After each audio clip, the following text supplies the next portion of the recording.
ভালো করে ঘরে ডিজাইন করো আর সবকিছু যেমন একবারে পারফেক্ট থাকে। সবকিছু পারফেক্ট থাকবে।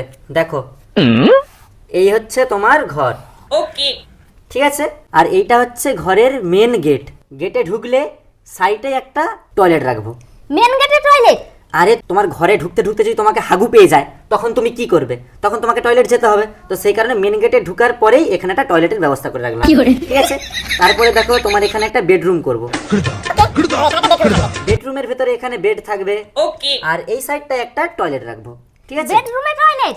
আরে বেডরুমে ধরো তুমি ঘুমাচ্ছ, এবার সেই সময় যদি তোমাকে জোর হাগু পেয়ে যায় তখন তুমি কি করবে? তখন তো তোমাকে হাগু করতে যেতে হবে, তুমি কি আবার সেই বাইরে যাবে? তার থেকে ভালো বেডরুমের ভিতরে একটা টয়লেট।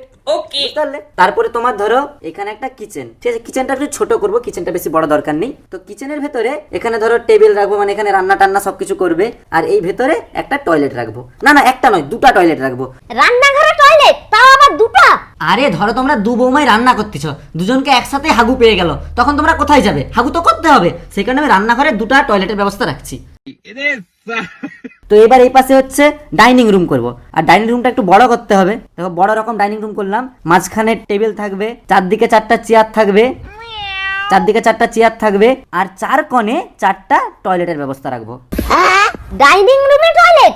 আরে তুমি বুঝতে পারছো না, ধরো চারজন একসাথে খেতে বসছো, চারজনকে একসাথে জোর হাগু পেয়ে গেল, তখন তোমরা কোথায় যাবে? সেই কারণে আমি ডাইনিং রুমে চারটা টয়লেটের ব্যবস্থা রাখছি। তাহলে তুই বুঝতে পারছো? এবার দেখো এখানে একটা লন্ড্রি থাকবে, মানে এখানে ঘোরাফেরা চলাফেরা করার জন্য। এইটা তুমি ভালো ডিজাইন করছো, একটু হাঁটা চলা ঘোরাফেরা করতে খুব ভালো হবে। হ্যাঁ, কিন্তু হাঁটা চলা করতে করতে যদি তোমার দিকে হাগু পেয়ে যায়, সেই কারণে আমি প্রত্যেকটা জায়গায় এক হাত ছাড়া ছাড়া একটা করে টয়লেটের ব্যবস্থা রাখবো। ঠিক আছে, এরকম এখানে চারটা নয় 5টা টয়লেটের ব্যবস্থা রাখবো। আচ্ছা ইঞ্জিনিয়ার সাহেব, এটা থাকার ঘর হবে না হাগা ঘর হবে?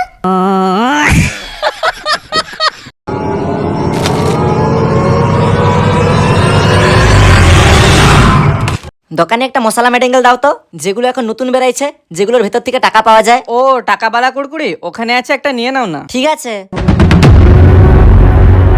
কত টাকা দেবো? 5 টাকা দাও। হ্যাঁ দিচ্ছি। যা, আমি তো টাকা আনতে ভুলে গেছি। তাহলে অনলাইন করে দাও। হ্যাঁ ঠিক বলছো, অনলাইন করে দিচ্ছি। যা, অনলাইনেও তো টাকা নেই। তাহলে প্যাকেটটা ফেরত দাও। না দাঁড়াও, এর ভেতরে তো টাকা পাওয়া যায়। আগে আমি কুড়কুড়িটা খাই, এর ভেতর থেকে যদি টাকা বেরোয় সে টাকাটা আমি তোমাকে দেবো। আর যদি নাও পাই এর ভেতরে টাকা, আমি যেভাবে হোক তোমাকে টাকা জোগাড় করে দেবো। কিন্তু ওর ভেতরে তো 1 টাকা 2 টাকা পাওয়া যায়, আর ওটার দাম তো 5 টাকা। আচ্ছা ঠিক আছে, এইটা খেয়ে টাকা দিচ্ছি, একটু দাঁড়াও। দেখি তো ছেলেটা কুড়কুড়ির ভেতর থেকে কত টাকা পায়। আরে বাপরে! 1000 টাকা পেয়ে গেছি। ধরো তোমার 5 টাকা, আর বাকি টাকাটা ফেরত দাও। আমার কাছেও তো টাকা আছে, আমিও একটা কুড়কুড়ি কিনবো, তাহলে আমি অনেক টাকা পেয়ে যাব। रुको जरा, দোকানে আমাকেও একটা টাকাওয়ালা কুড়কুড়ি দাও তো। ওখানে আছে, নিয়ে নাও। सबर करो। কি হলো, এর ভেতরে তো টাকা নেই? আগো সব প্যাকেটের ভেতরে কি টাকা থাকে? কিছু কিছু প্যাকেটের ভেতর হয়তো টাকা থাকে। ও, তোমাকে তো আমি 10 টাকা দিচ্ছি, তাহলে আর এক প্যাকেট কুড়কুড়ি নিয়ে নিচ্ছি। और अभी तो रुको। এবারে আমি বেশি টাকা পাবোই। हट बे।